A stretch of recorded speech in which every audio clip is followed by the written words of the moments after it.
Welcome, everyone. Nice to see some of your faces. Nice to see a bunch of your names, those of you who are choosing not to show your face. So, my invitation is to invite you to sit comfortably or stand comfortably or be comfortable in whatever way works for you. You might make this a walking meditation if you need to walk. You can turn your screen on and be present with your face here, or you can turn your screen off and have a little more space, privacy. You can even just have this be an audio recording and do your dishes. I don't care. Whatever you do, just do it. My invitation is to do it mindfully. So if you're doing dishes or sitting still, yeah, this is a practice of being present and paying attention. Today, I'd like to meditate on the experience of grief. A few months ago, we began an exploration of what the Buddha called the five hindrances. And we began to explore and talk about desire. And I was planning to explore the concept of aversion in this next session. And then um, our last session was on New Year's Day. So I thought it would be a good idea to talk about wise intention. And and then I was going to talk about aversion in this session. And then, as some of you know, a few days, really just a few days after our last session, my sister, Eva, died unexpectedly. And so I'd like to take this opportunity to talk about grief, mainly because this is what's most present in my life. So it's important that I talk about what's real and present for me. There's so many resources about grief, how to work with grief these days. There's so many great programs, and there's lots of great group counseling systems and lots of great approaches for working with grief in psychotherapy and somatic therapy. And there's a lot of great books and talks and poems and endless songs about grief. So there's so much out there. I'm not sure how much I can add to the whole catalog other than to share my story and share some words that have been meaningful for me these past couple of months, especially.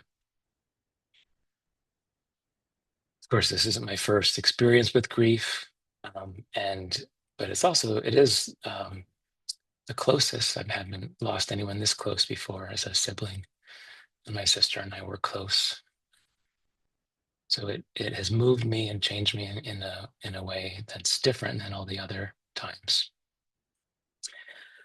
One of the remarkable experiences that I've had the past couple months is whenever I tell someone that my sister died, most people say, "Well, I'm so sorry for your loss," or some kind of something like that, which is nice.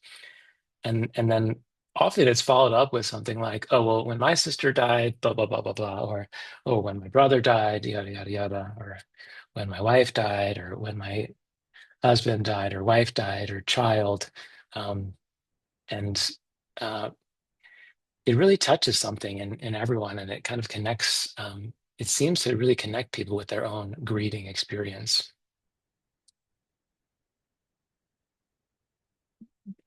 Some of you who are local might know there's a new taco truck that opened up across the street from my office, Tacos Liberdad. It's great. So try it if you like tacos and you're in the neighborhood. And it was maybe just a couple weeks after my sister died, and I went across the street to get tacos.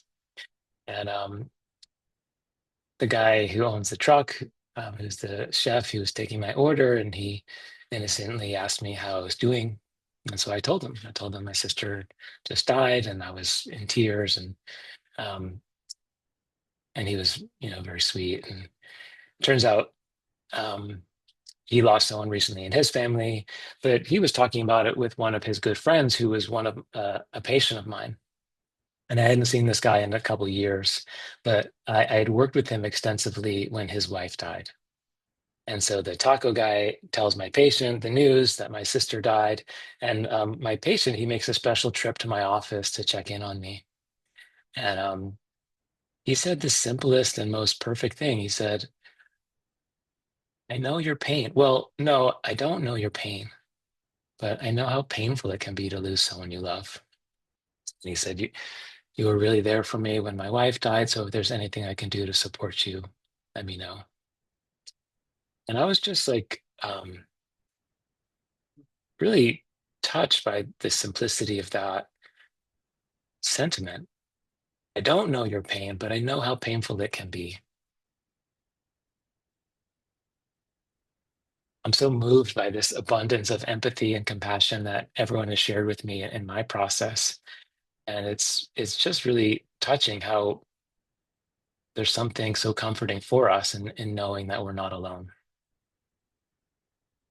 and knowing that we're all human. And this is something that we all go through in one way or another.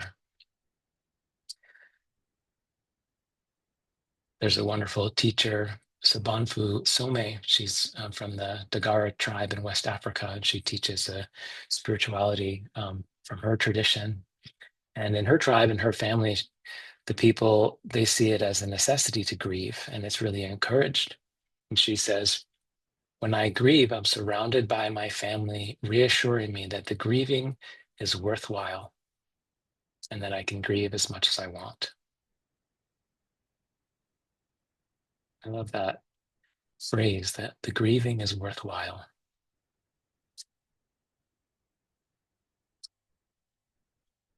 So I'd like to share a little bit about my sister and about the process that I went through.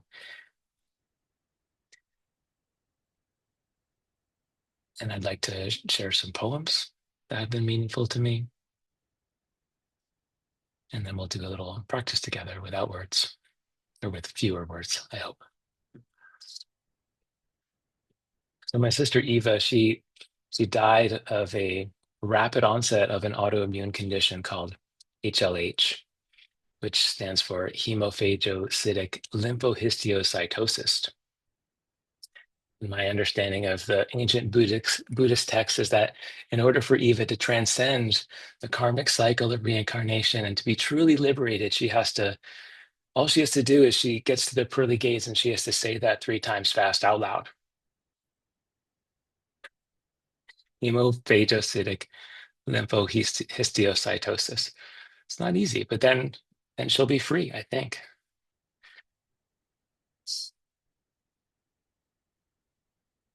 Anyway, basically, it's so awkward to tell jokes when everyone's muted because I can never tell how it lands. But to me, that was funny.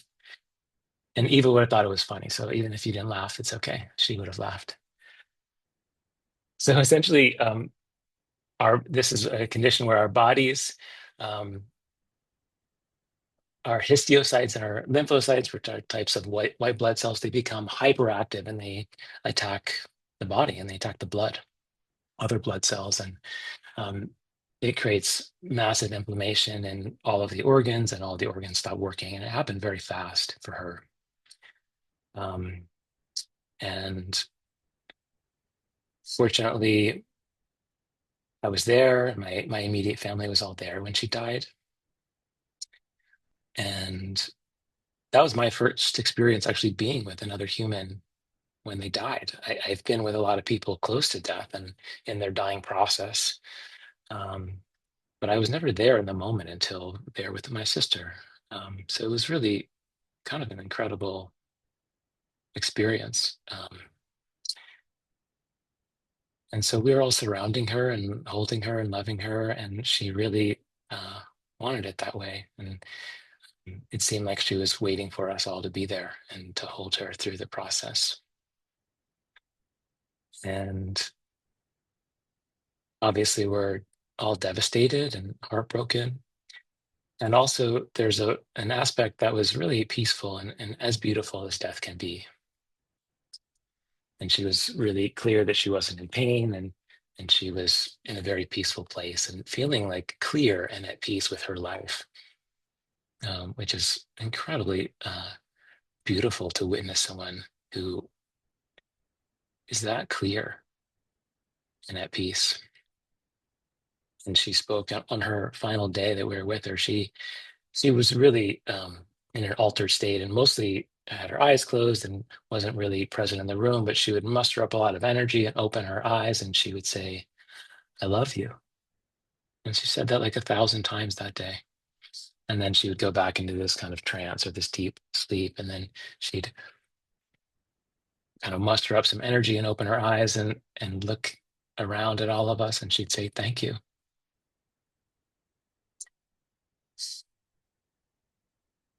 And she also would like kind of come into the room and she'd say, "It's okay. You have to be brave." And then she'd kind of go back into this really deep, peaceful place. And then she'd come out and she'd say, "You have to take care of each other." Just so sweet and touching and quite an exquisite experience to hear my little sister counseling us all and consoling us all, her parents and my parents and my older brother and me and my wife and my daughter. We were all there, and when she was like really wanting to take care of us, and there was this incredible message of like, it's okay, you know.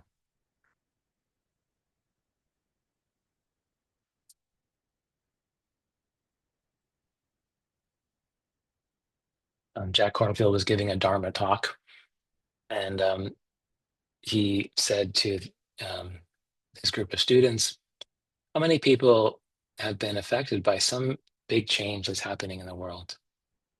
Please raise your hand." And so everyone raised their hand. And then he'd say, "How many people have lost someone close to them recently or um, in their recent history?" And then a bunch of people raised their hand. "How many people are in the middle of some kind of really significant transition or change in your life, divorce or job transition or losing a job or some kind of life change?" And then, of course, a lot of people raise their hands. And then he says something like, "So most of you have your hands up. And then those of you whose hands aren't up, that'll change shortly." So there's this feeling of like, you know, we're all going to go through this in one way or another.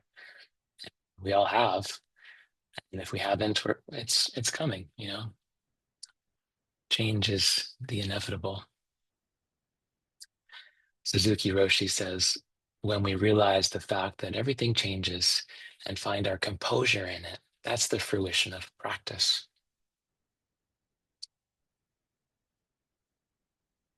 So, yes, impermanence in this bigger sense, you know, we're all going to die. Everyone we know is going to die. That's something we don't like to talk about, but it's the only inevitable truth for us all. And this is one of the most essential principles in the Buddhist teaching is impermanence. Ajahn Chah famously held up this cup. I think I told this story before. And he held up his cup, and it was this beautiful ancient Chinese teacup. And he was talking to the next generation of teachers, Ram Dass and Mark Epstein and Joseph Goldstein and Jack Kornfield. And he said, "This cup is already broken. Drink from it." And that way I can drink from it and enjoy it. And when it accidentally gets knocked off and breaks, which it will, I can say, "Oh yeah, I got to enjoy it fully while it was here, and now it's gone."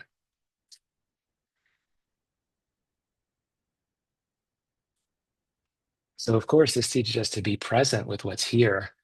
Sure, it pertains to material things, but also our very lives and the lives of everyone we know and love. So can we be present for this? Can we show up for each other and for this moment, um, and show up for our lives while we're here? Because we don't know what's going to happen next. So that's this kind of big umbrella of impermanence, but also it means something else. is this idea from the Buddha is referring to any and every human experience is also impermanent. So whatever it is, whether it's pain or like physical pain or heartbreak or grief, the mind has a tendency to feel the discomfort or pain or grief and kind of oversimplifies it. And it says, pain, this is bad. What if this lasts forever? Yep, yeah, this I'm doomed. This is definitely going to last forever. And then we start to contract around the experience and we resist the present experience and the moment. And then everything gets worse and compounds. Um, and it makes it more painful. And it turns something that maybe would have been unpleasant into suffering. And then, so there's a way where we can experience something that's unpleasant or undesirable and not suffer. And one of the great teachings of mindfulness is that it's possible to pay attention and to witness the experience, whether it's pleasant or unpleasant, and to be with it and to watch it change and to be present for the changing.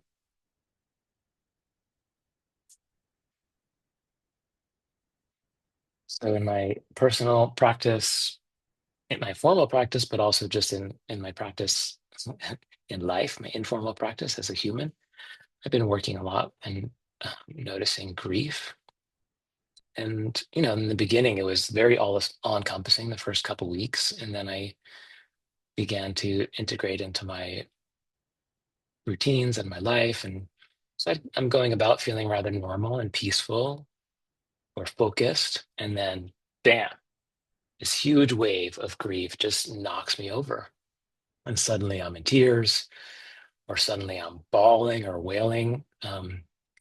And the mind wants to say, this is terrible. Maybe I'm never going to be happy again, you know? And actually, Sophia asked me this. It was the week that Eva died. And Sophia said, Dada, are you going to be sad forever? And essentially, she was asking me, are you going to be able to take care of me? So, of course, I did my best to reassure her, of course, I'm going to miss Eva forever, but I'm not going to be sad forever. I promise I won't be sad forever. So anyway, so I'm going about my day and I get hit by this wave of grief and it seems like it's out of nowhere. This is pretty common, by the way, and those of you who have grieved deeply know this. So if I pay attention, it's actually not bad.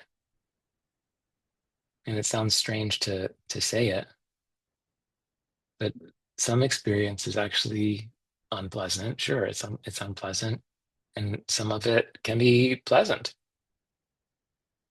And so what do I notice? Okay, well, there's an achiness in my heart. All right, what does achiness feel like? What is that even like? And so I begin to investigate that feeling of achiness. Okay, there's tension in my rib cage and in my sternum. Okay, well, what is tension like? Can I be with that? Can I keep paying attention? And then there's a feeling of wrongness or this idea that it's wrong or unjust.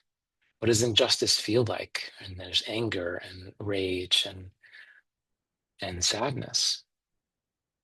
And so can I explore that feeling of sadness or anger or rage? And can I be with that when it comes up?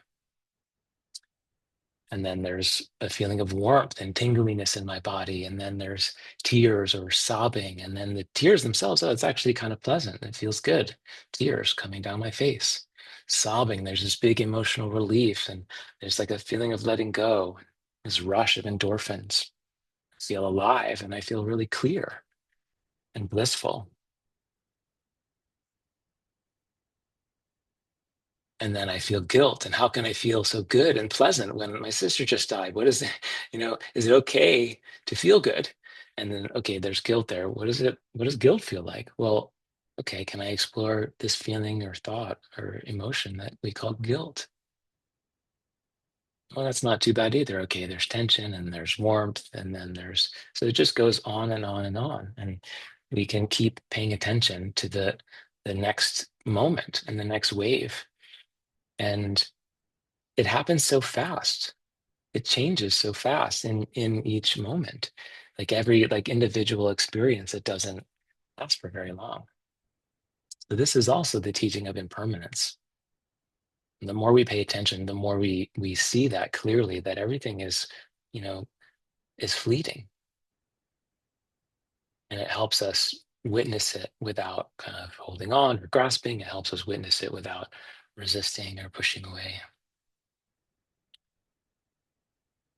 Jack Cornfield talks about this analogy that comes from India. So our experience is it's compared to the bubbles on the Ganges River.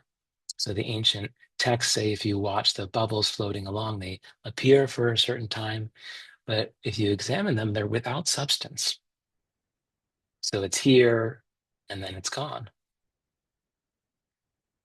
In our own mindfulness of our body and our mind, we have sensations that are like that too. They're really intense, and it feels like this is the only thing, and this is how it is now. And then it disappears, and it's this whole ongoing dance of pleasant and unpleasant sensations. And we can look at the feelings and the thoughts as they arise, and then they're gone. It's just like the bubbles on the river, and they seem so real, and we tend to believe them.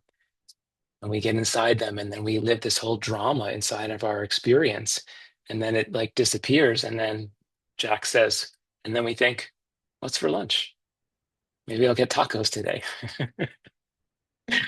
It just changes.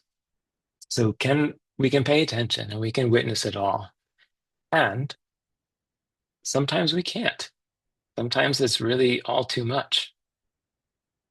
And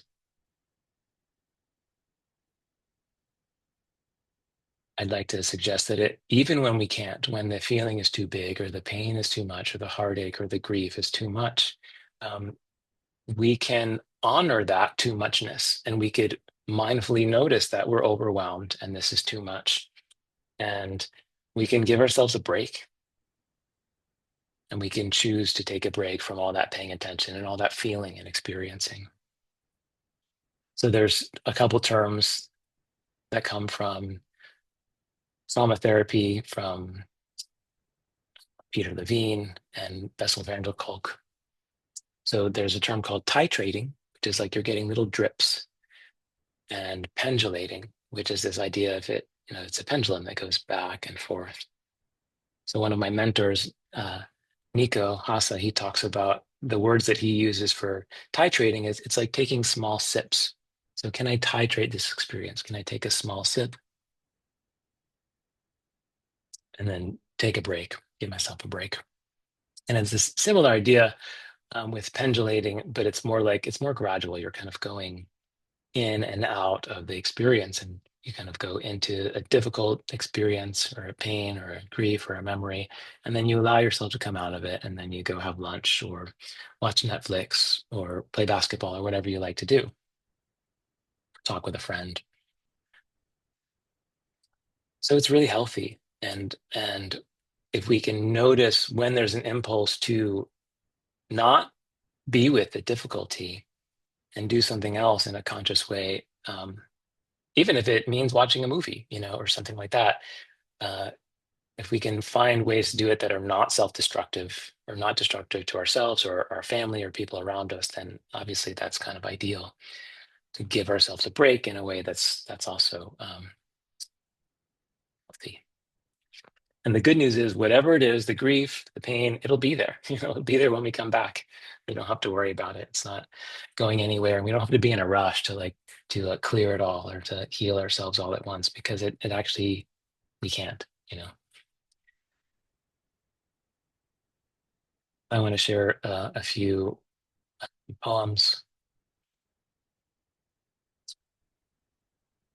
This is from Mark Nepo.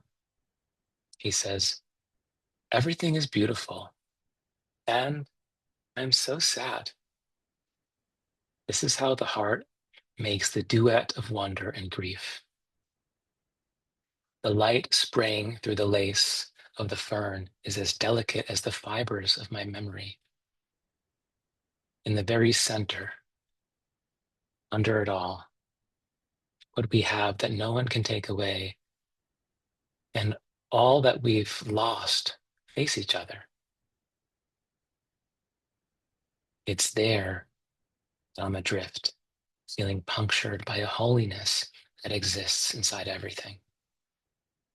I am so sad, and everything is beautiful.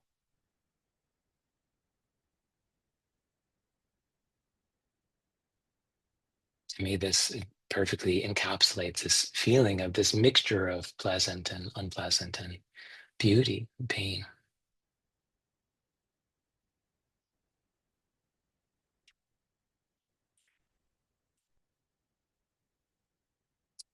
This is from John O'Donohue. It's called For Grief. My friend Gabby shared this with me recently. When you lose someone you love, your life becomes strange. The ground beneath you gets fragile. Your thoughts make your eyes unsure.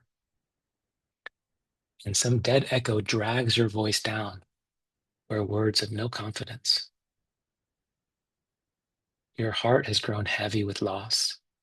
And though this loss has wounded others too, no one knows what has been taken from you when the silence of absence deepens. Flickers of guilt kindle regret for all that was left unsaid or undone. There are days when you wake happy, again inside the fullness of life, until the moment breaks and you are thrown back onto the black tide of loss. Days when you have your heart back, you are able to function well until the middle of work or encounter. Suddenly, with no warning, you are ambushed by grief. It becomes hard to trust yourself. All you can depend on now is that sorrow will remain faithful to itself. I love that line. All you can depend on now is that sorrow will remain faithful to itself. More than you, it knows its way and will find the right time to pull and pull the rope of grief until that coiled hill of tears has reduced to its last drop. Gradually, you will learn acquaintance with the invisible form of your departed. And when the work of grief is done, the wound of loss will heal, and you will have learned to wean your eyes from that gap in the air and to be able to enter the hearth in your soul where your loved ones has awaited your return all the time.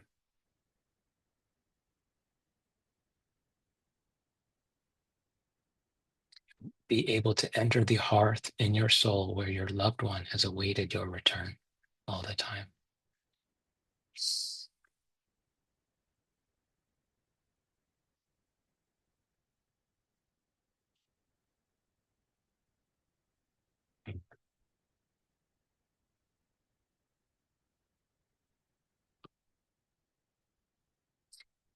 Okay, maybe two more. I have a whole list of poems that I want to read, but I'm not going to share them all. But I'd like to do two more.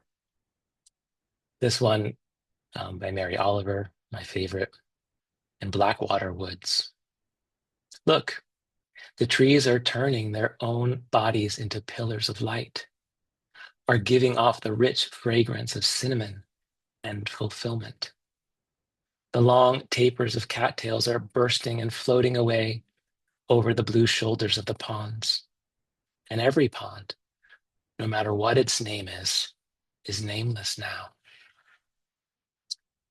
Every year, everything I have learned in my lifetime leads back to this: the fires and the black river of loss, whose other side is salvation, whose meaning none of us will ever know.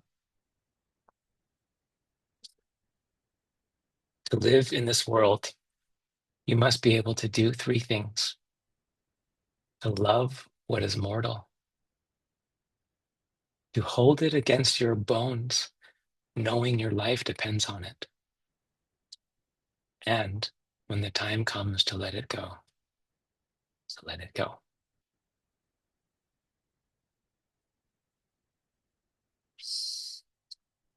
Mm.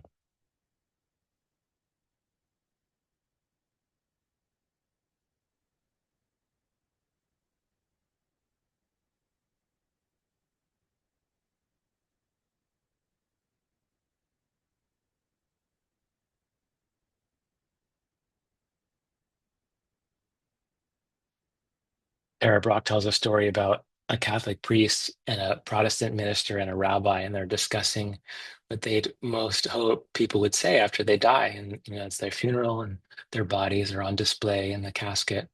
And the priest says, "I'd like someone to say he was a righteous man, an honest man, and very generous." And the minister says, "I would like someone to say he was very kind and fair, and he was good to his parishioners." And the rabbi says, "I would like someone to say, oh, look, he's moving."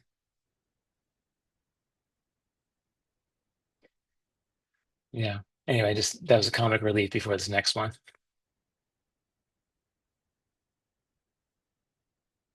So this is actually, I like it so much, I'm going to quote myself.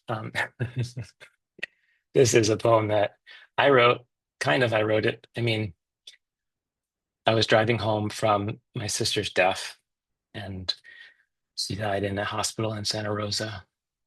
And Sophia was in the backseat of my truck, and Rachel was in her own car. We were kind of caravanning back to Ashland, and it was a long drive. And these words just came through. And so I was actually on my phone voice dictating as I was driving. When Sophia was kind of distracted, and I was just like, um, yeah, dictating this. Anyway, so I wanted to share it. I've actually never read it out loud. I've shared it in print with a few of you already, and uh, and I want to read it out loud for the first time to people. Also, this weekend on Saturday, we go to the coast to Shelter Cove where she lived to give her ashes to the Pacific Ocean, which is what she wanted. And so I'm going to share it then as well. But this is practice because we're practicing together.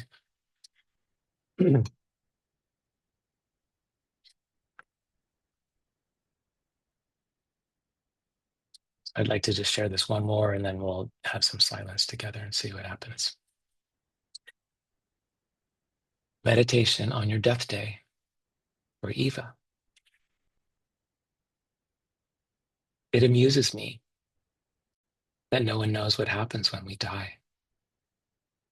I know this amused you too. That the only inevitable outcome for all our lives is also the most unknowable. We all believe or don't believe, all with such comical certainty, yet no one really knows. What do I know? I know I will not forget the image of Sophia, my daughter, age 9, holding your hand. My sister, 39, as you died, offering you strength which you did not even need, already so full of courage and calm. I know I will not forget the smile on your face when you heard Sophia's voice, the last bright flash of the person we remember before you eased into that otherworldly trance. I know I will not forget the feeling of helplessness, watching our parents crumble as their daughter's life slipped away, the unimaginable torture of losing a child. I know I will not forget the fierce bear in your husband scrapping to honor your last wish. What do I know? I know I will not forget how my wife did not waver, holding me and my daughter, along with all of her own sorrow. I know I will not forget how our brother, The best friend you and I both inherited on the day we were born looked at me with painful knowing and solidarity.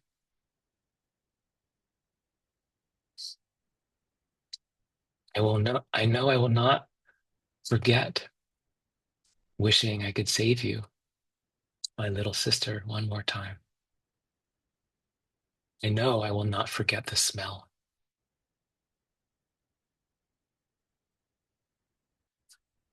I know I will not forget how we all washed your body clumsily and unrehearsed, but with all our devotion. I know I will miss you.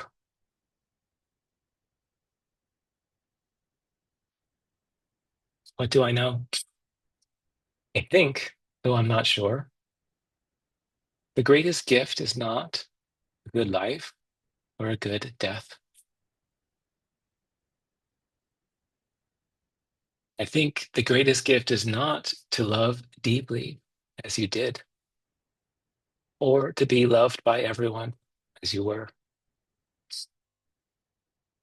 I think you would say that the greatest gift is this presence, this being with it all, this presence, unafraid to be afraid, unafraid of the thousand shards of shattered heart, unafraid of what comes next. This presence, watching each breath as if it might be your last.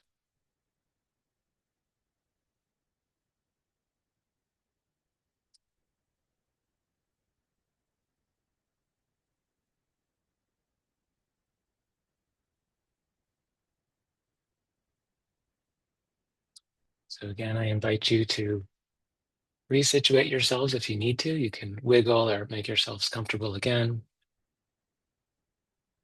We're going to sit together without words for maybe 15 minutes.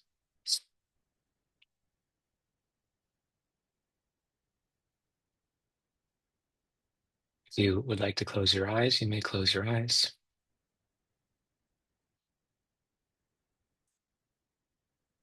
If you prefer to leave your eyes partially open, you can leave your eyes open. And really, how would it be to allow yourself to be comfortable right now?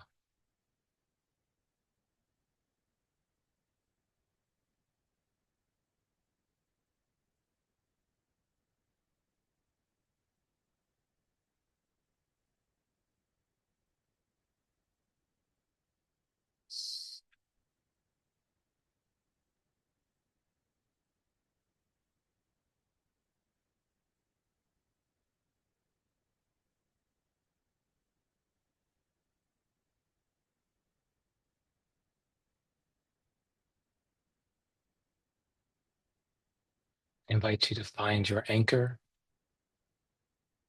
So again, whether that's paying attention to your breath, paying attention to your body, your physical sensations,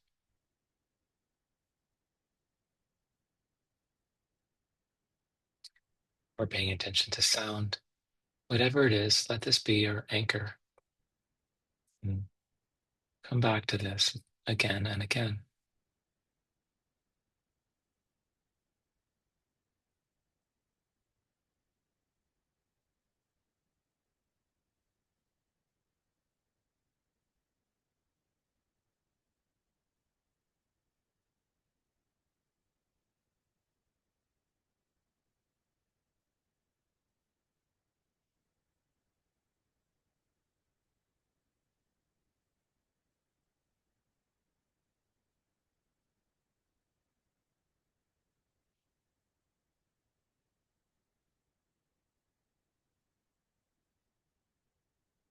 And whatever my experience is right now, can I be with this?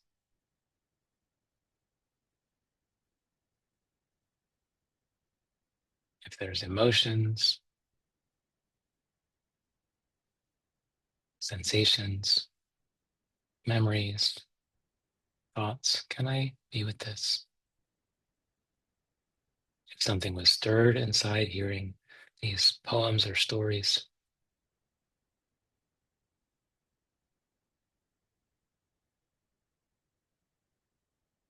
And I just witnessed my experience right now.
And as your mind wanders,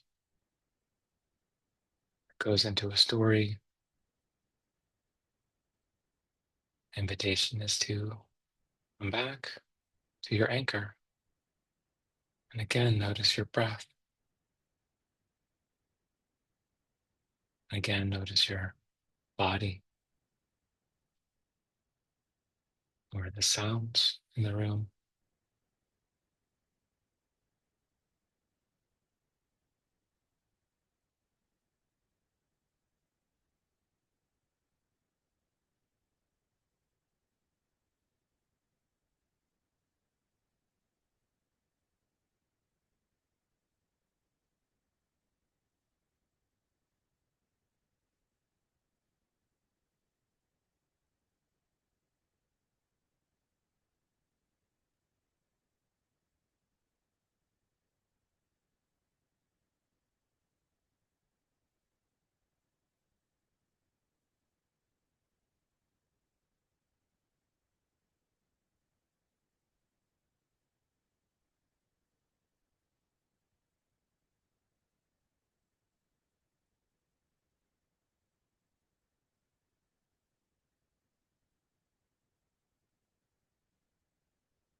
And whatever the sensation is, pleasant, unpleasant, or neutral, and I just notice pleasant or unpleasant or neutral. Can I notice this without pushing it away? Just let it be. See what comes next. What might happen next?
Before I know it, that experience has already changed.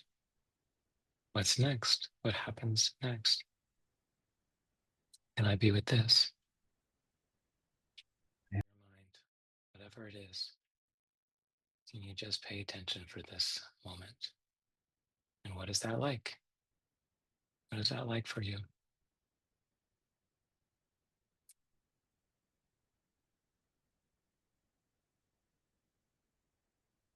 When you're ready, I invite you to begin to give a little movement to your body, a little wiggle of your fingers or toes,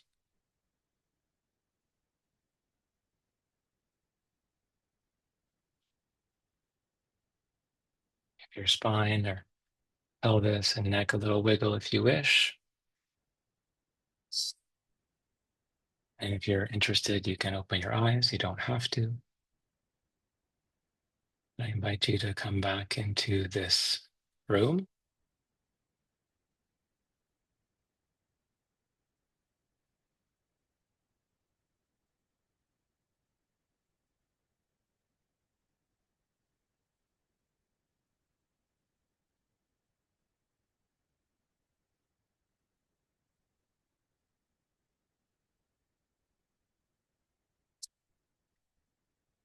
Beautiful. Thank you all for your kind attention, for sitting together and supporting us all in practice together. It's so meaningful for me to get to do this together, even if we're separated by miles in time. It's still really meaningful, and it's important for me to have this kind of sangha, this kind of community. Hi, Rachel. I see you. Love you. Hi, everybody. I want to reach out to everyone by name, but I don't want to take time to do that. Um, are there any questions, thoughts, comments?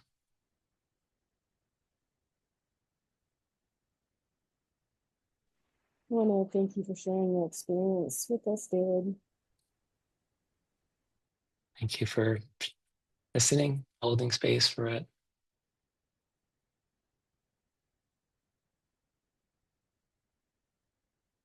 It's meaningful for me to get to share my experience.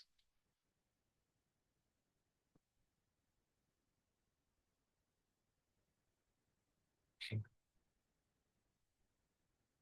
Well,